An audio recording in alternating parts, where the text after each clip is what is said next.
nearing the end of Women in Agile 2024 this year in Prague, and I'm here with Erica. Hi. You gave one of the last speeches of today. Yep. Would you mind telling us a little bit about your talk? Yes, absolutely. So it's always great to bring artificial intelligence, particularly to an underrepresented community in the technology space.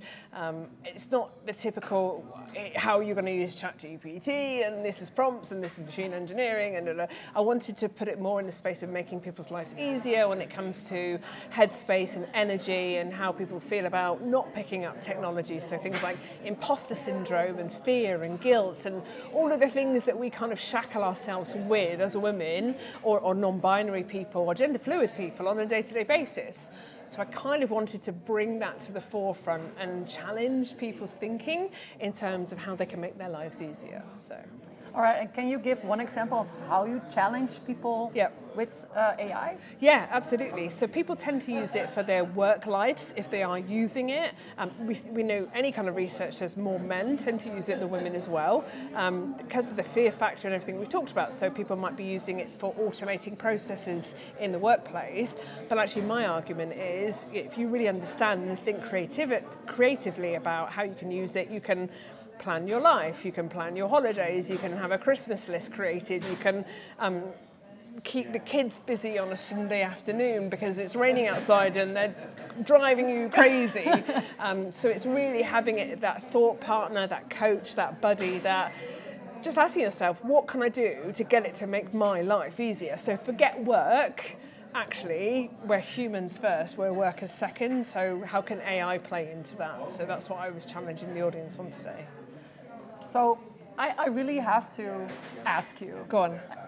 So when you talk about kids and how to rearrange your life, basically using AI in a way more relaxed sense. Yes. How do you get to this topic? Yeah. Is it something that you read about and then like put the puzzle pieces together, or was it something that someone said to you that triggered you in this thought process, or how did you get to this topic? So I'm the kind of person that I like to learn new stuff anyway and think about, well, what does that mean? And like, that sounds interesting. I'm going to kind of go down the rabbit hole a little bit and learn a bit more about that for myself. And I'm kind of quite geeky. I'm into sci-fi movies. The Matrix is my most favorite movie. So when we talk about machine learning and artificial intelligence and all that kind of stuff, I'm kind of first there anyway. But I don't have a degree in AI or coding. I'm not a data scientist. I'm not a techie person. I'm what I call an average Joe. I'm the average person on the street.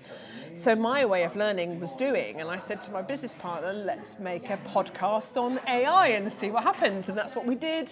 And she came up with the ideas of using it with her kids on a Sunday afternoon, and I was using it for different things in terms of building training plans or building keynote speeches. And the only limit with this stuff is your own creativity and imagination.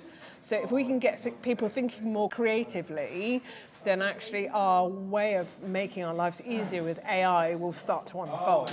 So we didn't go on a training course, we didn't read lots of books. I'm ADHD, I couldn't think of anything worse, but we just had a go, played with it, got hands-on and see what happened really. So. All right, so if I can summarize in a very catchy one-line thing, it's fake it till AI makes it? I love that. I might use that. I love that. I mean, I tend to say yes and figure out how to do it afterwards. So I guess it's like a same thing. Just do it to steal Nike's logo. I don't know if that's like an IP thing or a brand issue, but I love this. Just do it. Just go on with it. Get rid of all of the fear and the worry and the guilt and the shame that we all carry. Just do it, right? Just get involved. Well, advice from Erica here. It's perfect advice for everybody ready to follow, not just Women in Agile, but I think everybody everywhere in anything. So we are at Women in Agile, of course. So I do want to ask you, like, how did you experience this year's Women in Agile? Yeah, it's always inspirational and interesting and thought-provoking to be around women and not just women, everybody really, who has a similar interest and curiosity in looking at the world in a different way, in challenging people's views and thoughts and stuff, and also when you're a professional speaker and a trainer, you can get a bit bored of doing the same stuff over and over and over and over again. And it's easy to do that, right? But actually, I think that can come across sometimes if you're with clients or on stage. So actually, for me, learning so much more from some of the workshops and the talks and stuff that I've been in today around neurodiversity, NLP, periods in the workplace, some of the stuff that the new voices were talking about, like imposter syndrome or stages in your career. I'm going to take something from each of those talks and reflect on it, and that helps me learn and grow. So any environment where you can do that, I think is good in my book. So Okay, thank you. And we started a few interviews ago with asking people to try to summarize this year's Women in Agile Europe in 3 words. Oh, if gosh. I were to ask you the same thing, 3 words. can I go back to the Nike Just Do It? Because I think that's Just the do action-based kind of taking something away. Because it's a waste of time, right, if you go to these things and you don't actually do something different afterwards. So whatever it is, whatever you've learned from these amazing speakers, these people on stage, just go away and do it. Just do it. Well, I think that's you are very good in advice giving. Well, that was it. That was Erica Farmas at this year's Women in Agile 2024 conference in Prague. Thank you for being here. Thank you for your inspirational talk, your motivation, welcome. and your advice. And I would like to ask you to wave with me to the audience at home that were not here, that missed all this.